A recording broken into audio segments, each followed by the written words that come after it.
The gravest crisis facing modern civilization is not economic collapse or political instability, but the systematic rejection of transcendent order, that divine architecture which alone makes human flourishing possible. For generations, we have witnessed the deliberate dismantling of those eternal principles that once elevated societies above mere animal existence.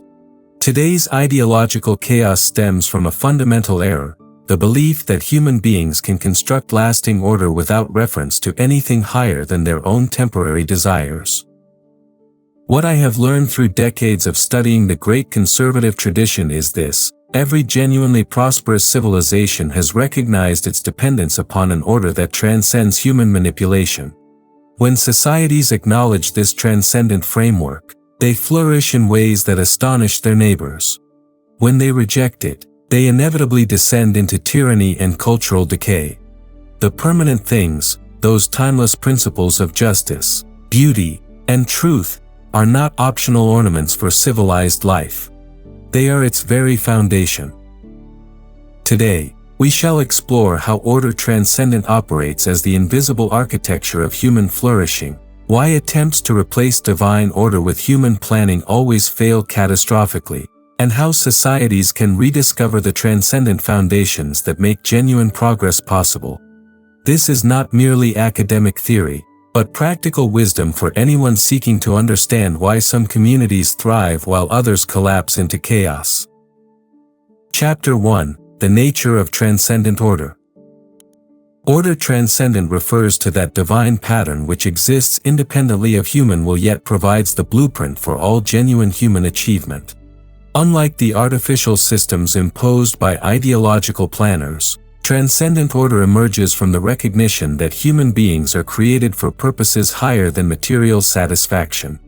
This order manifests itself through natural law, moral principles, and the accumulated wisdom of generations who have learned to align their societies with eternal truths. The fundamental characteristic of transcendent order is its objectivity. It cannot be voted away by democratic majorities, abolished by revolutionary governments, or revised by academic committees. When Cicero spoke of natural law, when Thomas Aquinas articulated the relationship between divine and human law, when Burke defended the moral imagination against revolutionary rationalism, they were all recognizing the same basic reality: human beings discover truth rather than invent it. This discovery process requires what I have called the moral imagination, that faculty which enables us to perceive connections between the visible and invisible worlds. Societies that cultivate moral imagination produce citizens capable of recognizing their obligations to past and future generations. They understand that true freedom consists not in doing whatever one pleases, but in choosing to align oneself with the cosmic order that gives meaning to existence.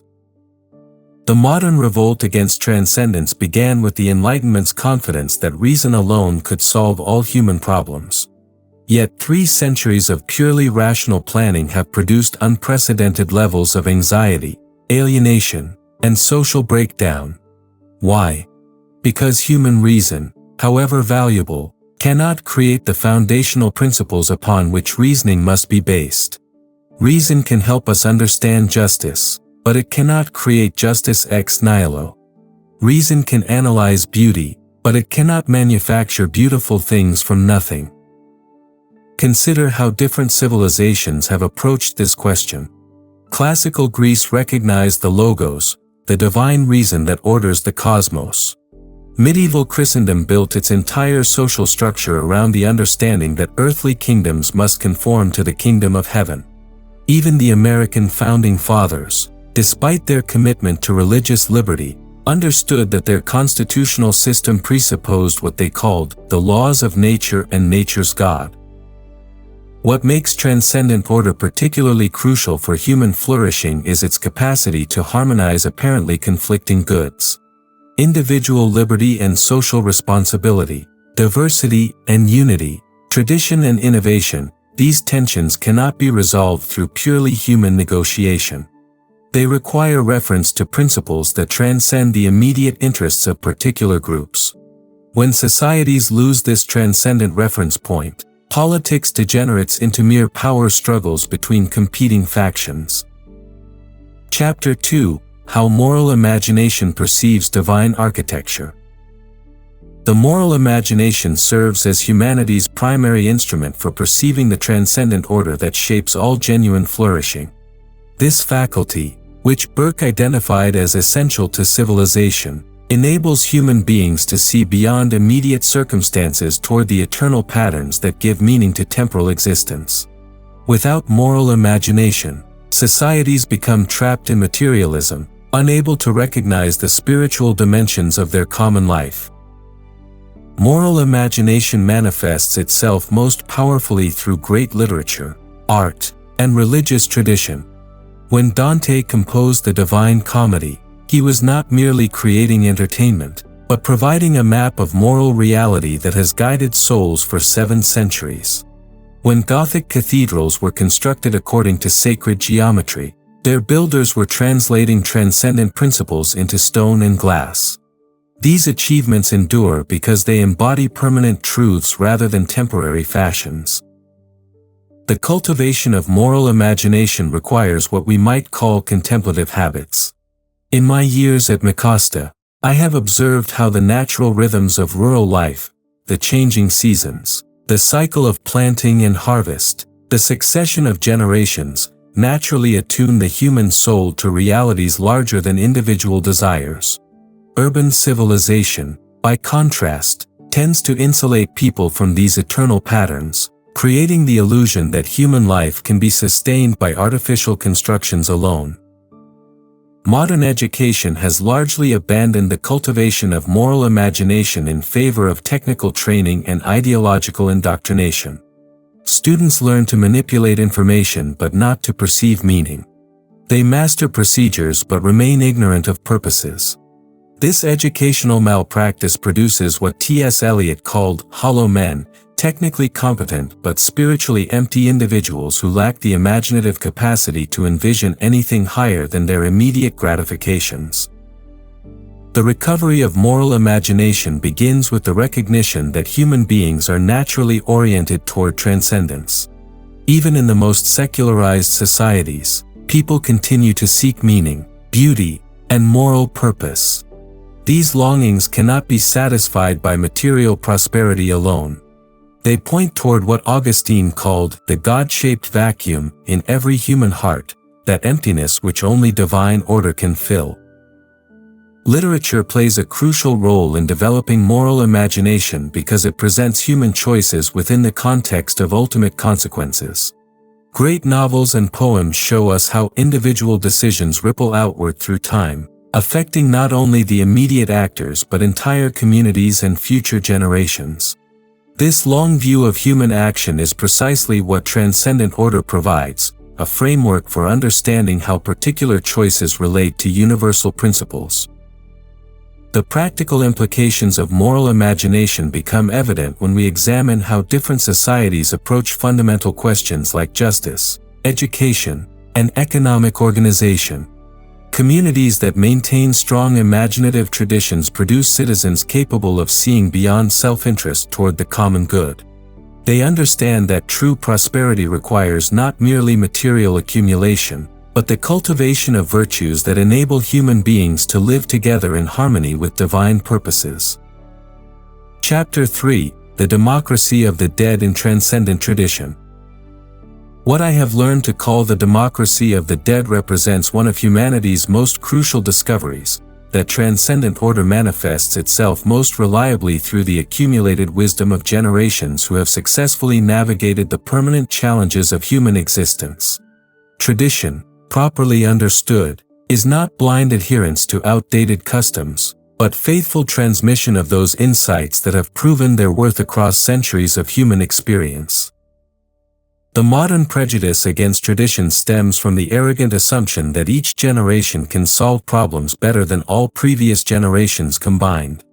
This temporal chauvinism ignores the obvious fact that human nature remains constant even as circumstances change. The fundamental challenges of organizing just societies, raising virtuous children, and maintaining civilized order are essentially the same in every age. What changes are the particular forms these challenges take, not their essential character. Consider how traditional societies approached the question of legitimate authority. Rather than deriving governmental power solely from popular consent or force, they recognized that earthly rulers must themselves be subject to higher law. The divine right of kings, properly understood, was not a license for tyranny but a reminder that even monarchs must answer to transcendent justice. When rulers acknowledged their subordination to divine order, they typically governed more justly than those who recognized no authority higher than their own will. Traditional marriage customs provide another illustration of how transcendent order operates through inherited wisdom. The complex rituals, legal protections, and social expectations surrounding matrimony developed not through arbitrary convention, but through generations of practical experience in creating stable environments for human flourishing. Modern attempts to redefine marriage according to contemporary preferences ignore this accumulated wisdom at great cost to social stability and child welfare. The transmission of transcendent order requires what we might call cultural memory, the capacity of communities to remember and apply the lessons learned by their predecessors. This memory function cannot be performed by institutions alone. It requires living persons who embody traditional wisdom and can adapt it creatively to new circumstances. Such persons serve as bridges between past and future, ensuring that eternal principles remain vital rather than becoming mere museum pieces. Universities once served as guardians of cultural memory, preserving and transmitting the intellectual achievements of Western civilization. Today, however, most academic institutions have abandoned this responsibility in favor of ideological activism and vocational training. The result is educated barbarism, the production of technically skilled individuals who remain ignorant of the transcendent principles that alone can guide their competencies toward beneficial ends. The restoration of cultural memory requires deliberate effort by families, churches, and voluntary associations. Children must learn not only contemporary skills but also the stories, poems, and songs that connect them to their civilizational heritage. They need to understand how previous generations faced challenges similar to their own and what solutions proved most effective over time. The democracy of the dead extends beyond formal institutions to include what Burke called the little platoons, those intermediate associations that mediate between individual and state. These voluntary communities naturally develop customs and practices that reflect transcendent principles. A gardening club, a neighborhood watch group, or a literary society may seem insignificant, but each provides opportunities for people to learn cooperation, responsibility, and reverence for realities larger than themselves. Chapter 4: Divine Order versus Human Planning. The fundamental distinction between transcendent order and human planning reveals itself most clearly in their opposite approaches to social organization. Divine order emerges organically from the recognition of eternal principles, allowing for natural development while maintaining essential continuity.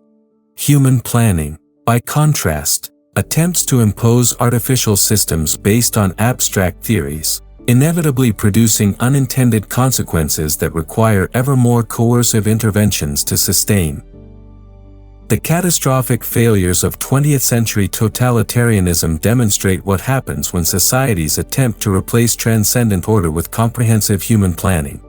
Whether fascist or communist, these systems shared the fundamental error of believing that human intelligence could design perfect societies from scratch. The results were uniformly disastrous: economic collapse, cultural destruction, and unprecedented levels of violence against ordinary citizens. Yet the failure of totalitarian planning has not eliminated the modern tendency to trust human engineering over divine order.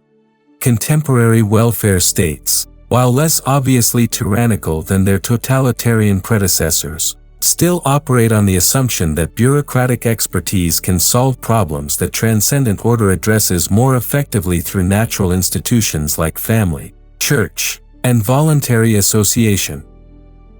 Consider the contrast between traditional approaches to charity and modern welfare systems.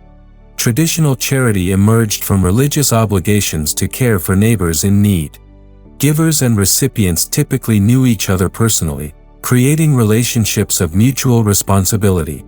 Help was provided in ways that encouraged eventual self-sufficiency rather than permanent dependence. Most importantly, charitable assistance was understood as an expression of divine love rather than a political right. Modern welfare systems, however well-intentioned, lack these personal dimensions. Anonymous bureaucrats distribute benefits according to abstract criteria to unknown recipients.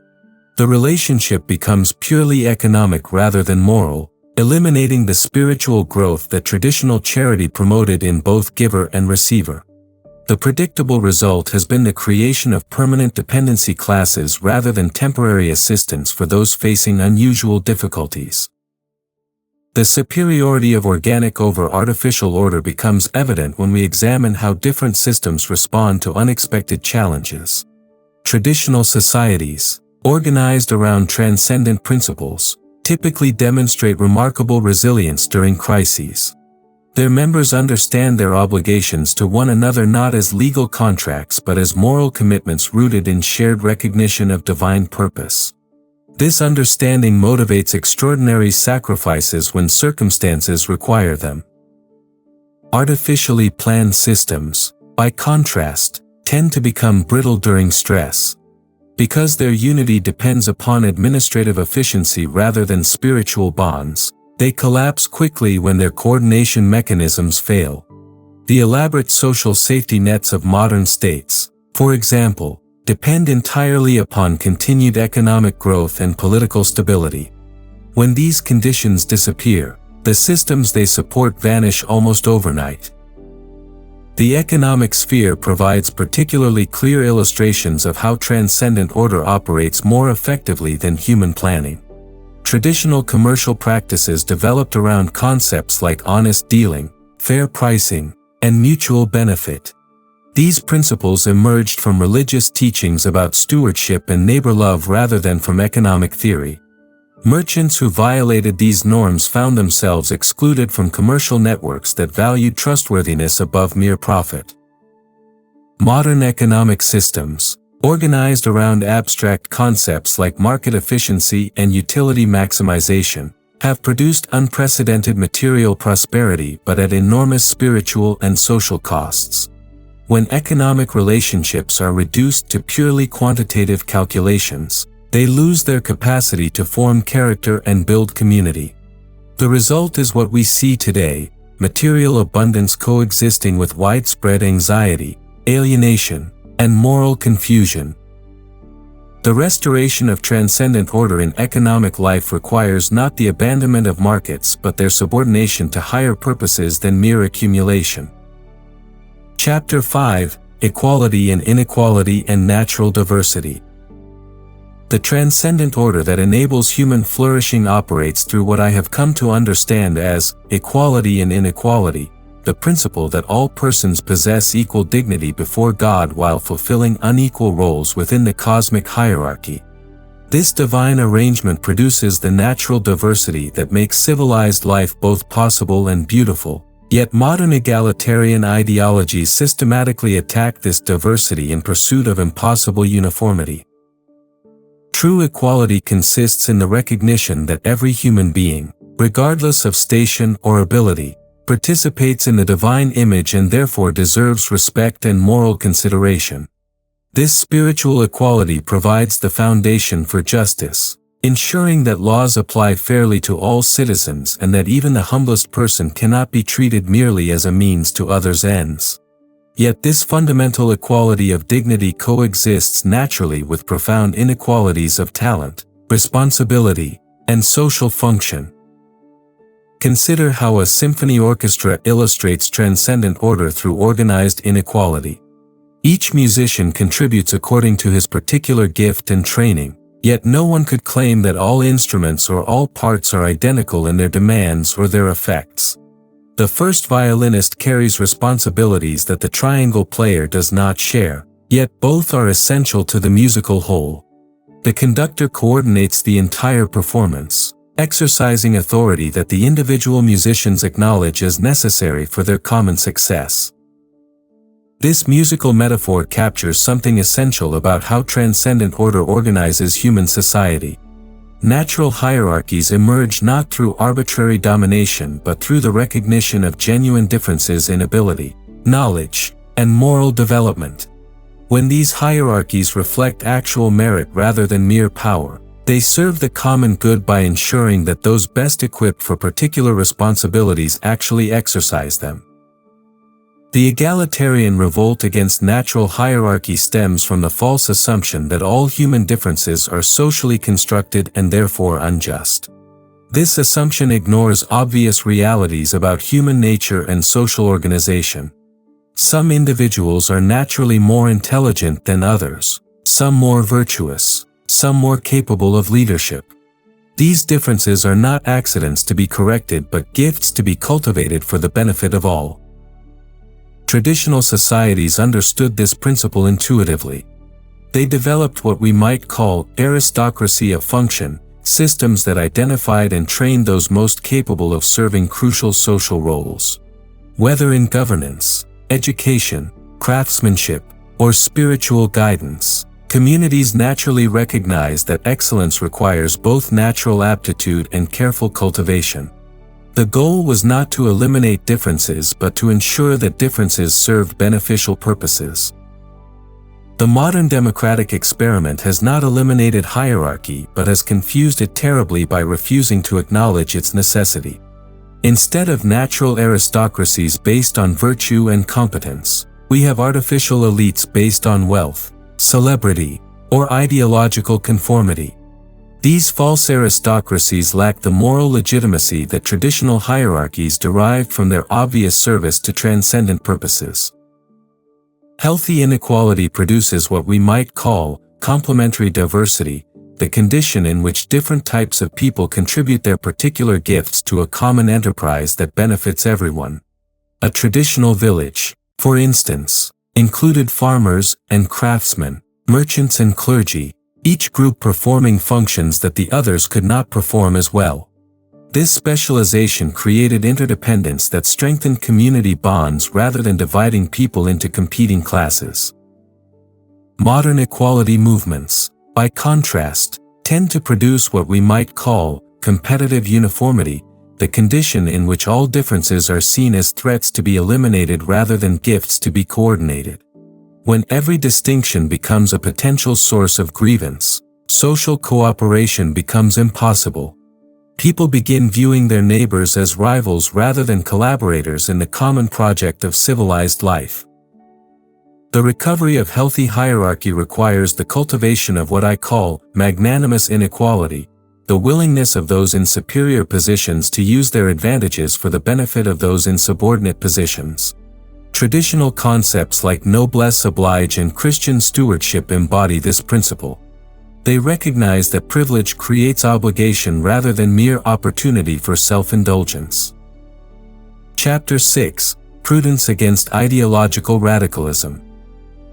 Political prudence serves as the practical wisdom through which transcendent order manifests itself in human governance. Yet modern ideological radicalism systematically undermines this prudence by substituting abstract theories for the accumulated experience of generations.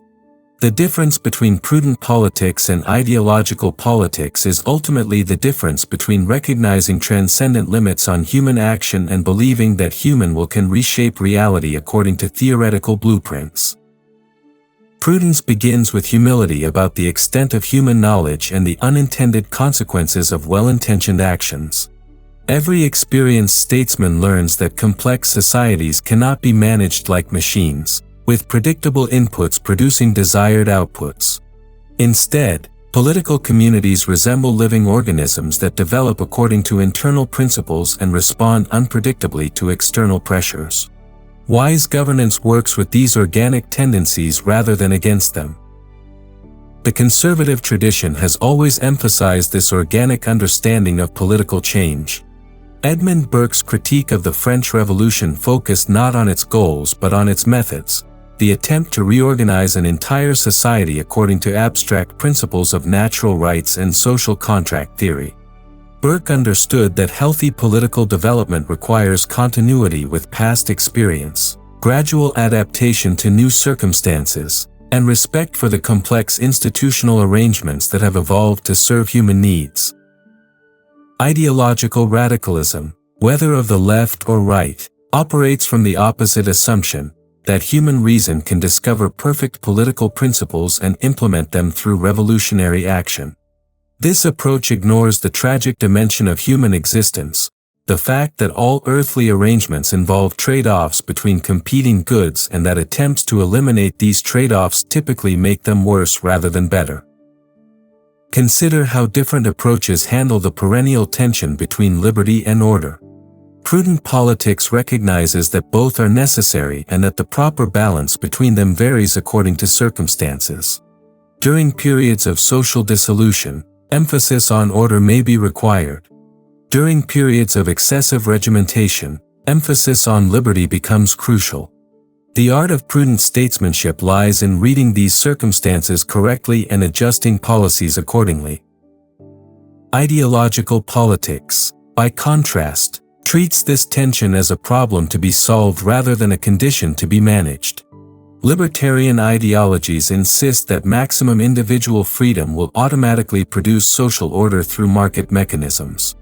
Socialist ideologies claim that perfect social planning will guarantee individual fulfillment. Both approaches ignore the tragic reality that human beings are neither angels nor machines but fallen creatures who require both freedom and constraint to flourish. The practical wisdom of prudence appears most clearly in its approach to institutional change.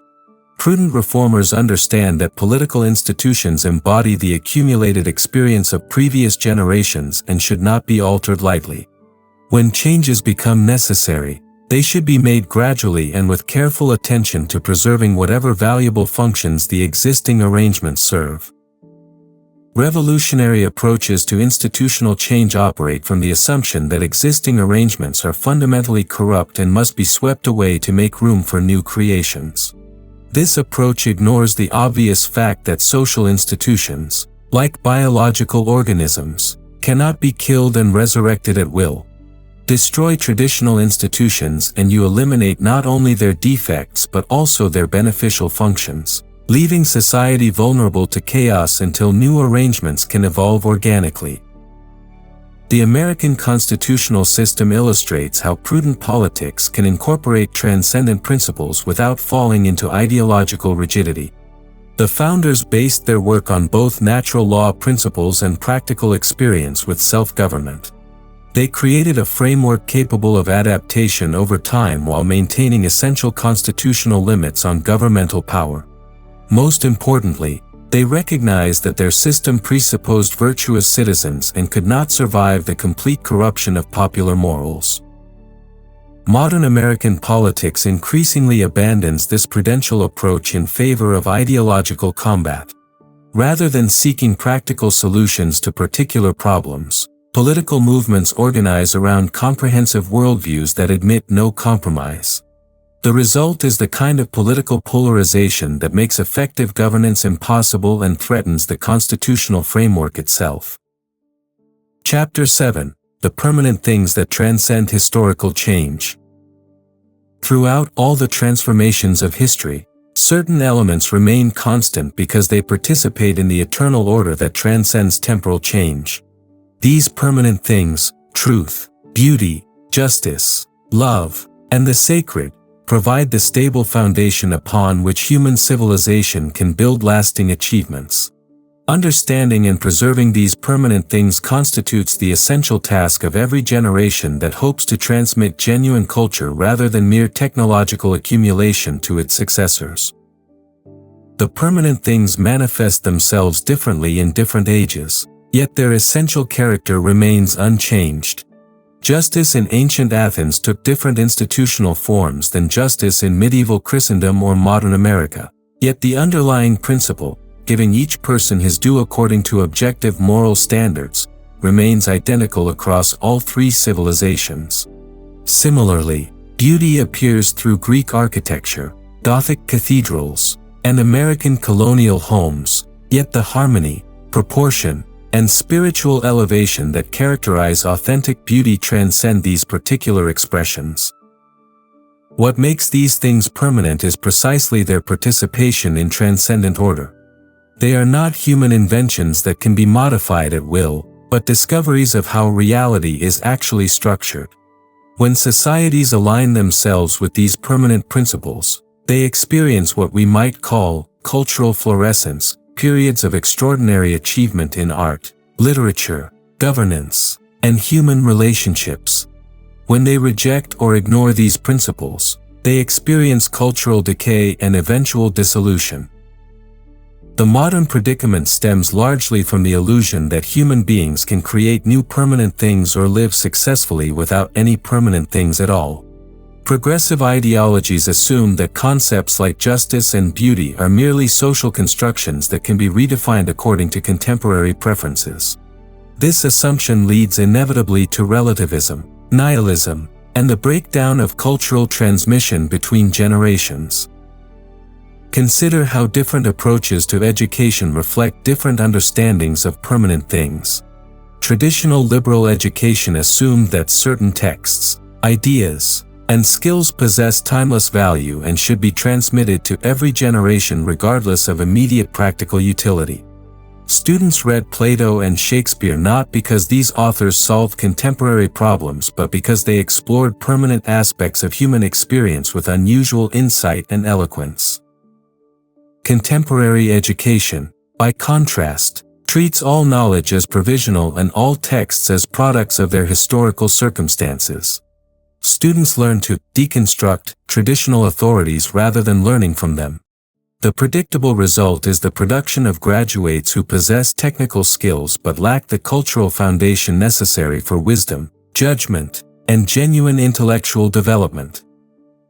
The preservation of permanent things requires what we might call cultural custodianship, the deliberate effort by each generation to understand, appreciate, and transmit the achievements of their predecessors. This custodianship cannot be performed by institutions alone but requires individuals who embody traditional wisdom and can make it accessible to contemporary audiences without compromising its essential character. Literature plays a crucial role in this transmission process because great authors have always been concerned with permanent aspects of human experience.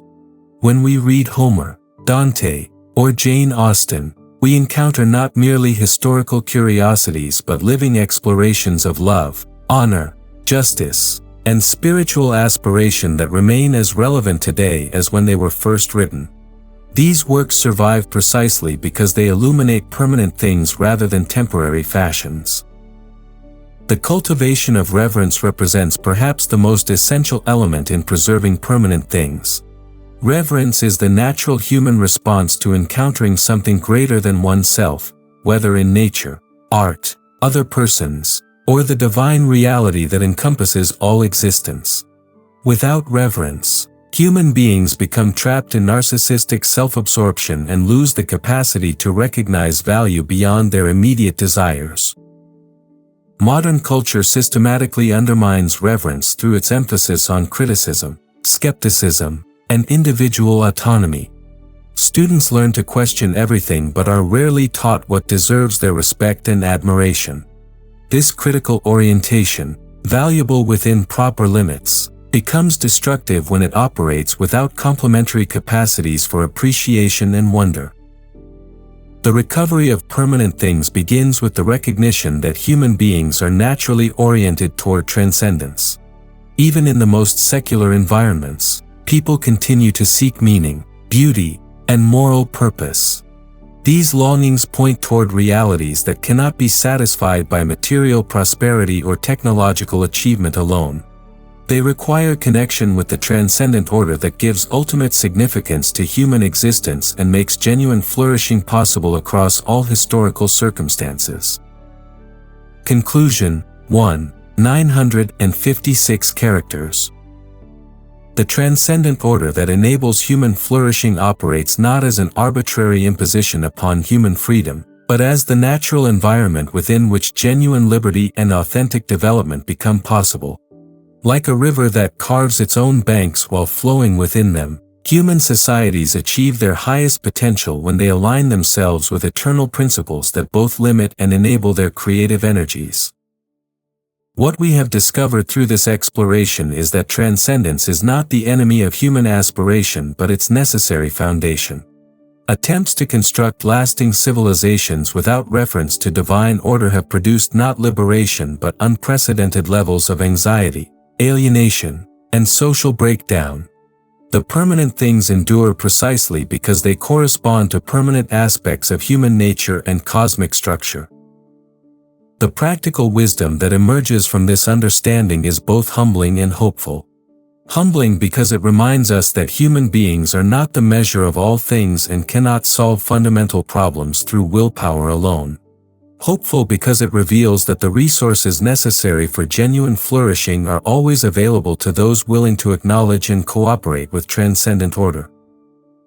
For those who would contribute to cultural renewal in our own time, the path forward requires neither retreat into nostalgia nor surrender to contemporary fashions. Instead, it demands the difficult work of understanding how eternal principles can be applied creatively to present circumstances. This is the task of prudent conservatism, preserving what deserves preservation while adapting wisely to unavoidable change. The permanent things will outlast all temporary rebellions against them. Our responsibility is to ensure that future generations inherit not merely technological capabilities but the cultural wisdom necessary to use those capabilities for genuinely human purposes.